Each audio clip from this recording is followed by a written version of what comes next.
Long before there was Brangelina or Bennifer, the tabloids told the story of that notorious chic and international couple, Connie and Philip, also known as Bodafil. No, this isn't a dietary supplement, but a most extraordinary and dynamic duo whose life and love together we celebrate today. 50 years of marriage is a milestone not many couples reach. They have not only reached it, but they seem to continually flourish in each other's presence. Just how did they do it? Let's examine each individual with an independent lens, and then look at the power couple celebrating their golden jubilee. The Bod.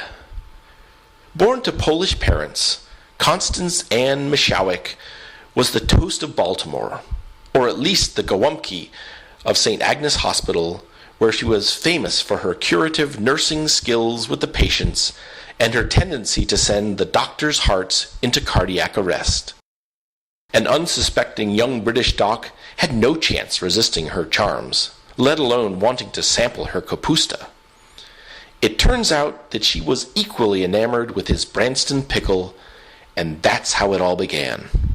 Over the years, we've come to realize that the leggy and beautiful Connie also had many other talents, which included, but were not limited to, making everyone around her feel special, feeding the hungry masses, genuinely laughing at jokes she's heard a dozen times, and her patented ability to insert her own name repeatedly into the hat when playing celebrity.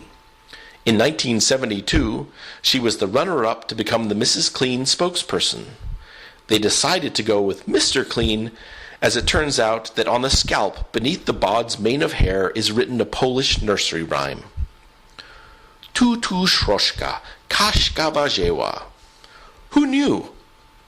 Undeterred, the pretty Polish pierogi set out to show the world that no one cleans like Connie cleans, or cooks, or works harder and longer.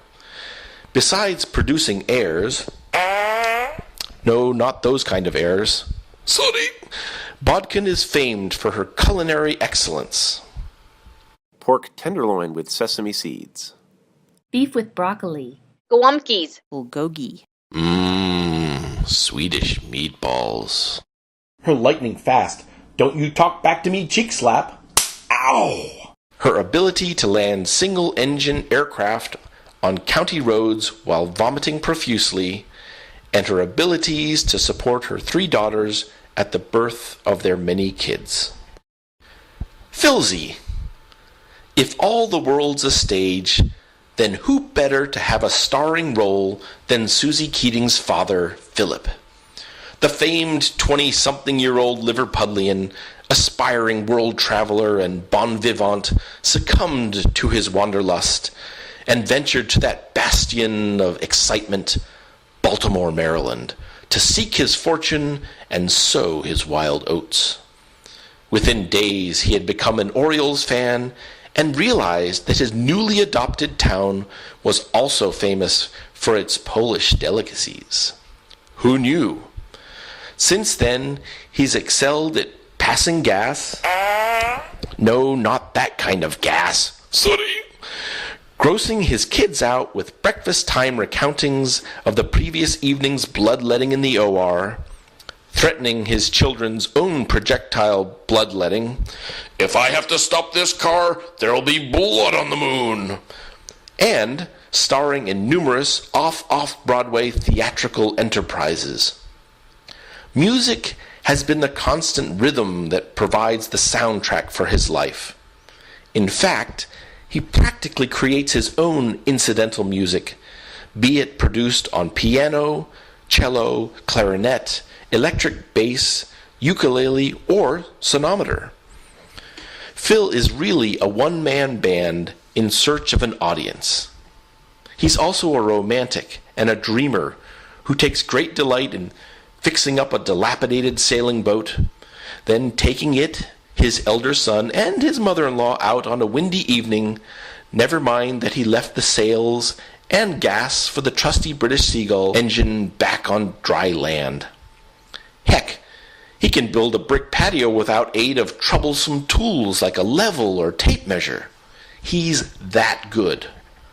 One thing you have to say for our leading man, he never let the practical details slow down these dreams.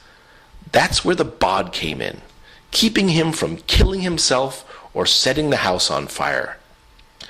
By bodierial mandate, he keeps his own culinary expertise on the down low, and is only allowed to toast bread and doctor up the tea for fear that he may use every single pot, pan, and utensil preparing Peking duck or chocolate-dipped cherries à l'Angleterre. Our very own wandering minstrel has also stayed one step ahead of the law, moving his family around the globe with curious regularity. Con and Phil. So what makes these two very different people a marital force to be reckoned with? God only knows. And I'm not joking. Phil and Connie's faith in God is central to who they are. It has been and continues to be the bedrock foundation upon which they make their way through life. And my, how they have embraced life. Sure, who wouldn't have wanted to have kept having kids after the arrival of Joseph MacGyver Michael, or Suzanne, I'm ready for my close-up, Marie? But most sane couples would have called it quits after Dan, but it feels good to bang my head against the wall, Philip, started denting the sheetrock. But no, they were gluttons for punishment. They survived heartbreaking miscarriages and then were rewarded, if you want to look at it that way, and who wouldn't, with the entrance of sweet and demure Catherine, Bam Bam Teresa. And as if that weren't enough, they certainly kicked things up a notch by adding one more ingredient to the simmering Keating family goulash when they adopted Nicolette head-on-a-stick Choi from a Korean orphanage. Family has always been central to Mom and Dad. They've always foregone a lavish lifestyle so they could give their kids and grandkids every opportunity in life, whether that be paying for music lessons, allowing us to go to top-notch schools, or making sure their kids went to and graduated from college without being saddled with paralyzing debt. At the drop of a hat, they'll drive halfway across the country to see a grandchild's recital or attend their baptism or first communion. Moreover, it is the constancy of their relationship, the knowledge that they were always there for each other and for us, that has enabled their kids to pursue their dreams without fear.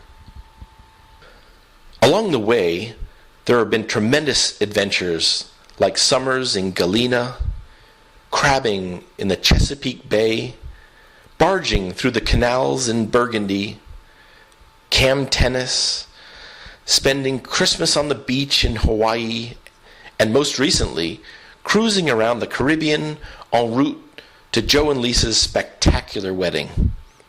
At every step, there has been laughter, singing, and tremendous amounts of joy. Will there ever be another couple like Connie and Philip? We somehow doubt it. But let's not forget that there is a lot more life left in each of them. For as long as there is something to celebrate, Connie will be in the kitchen cooking up a 10-pound tenderloin of beef, and Phil will be tickling the ivories and exhorting everyone within earshot to join in.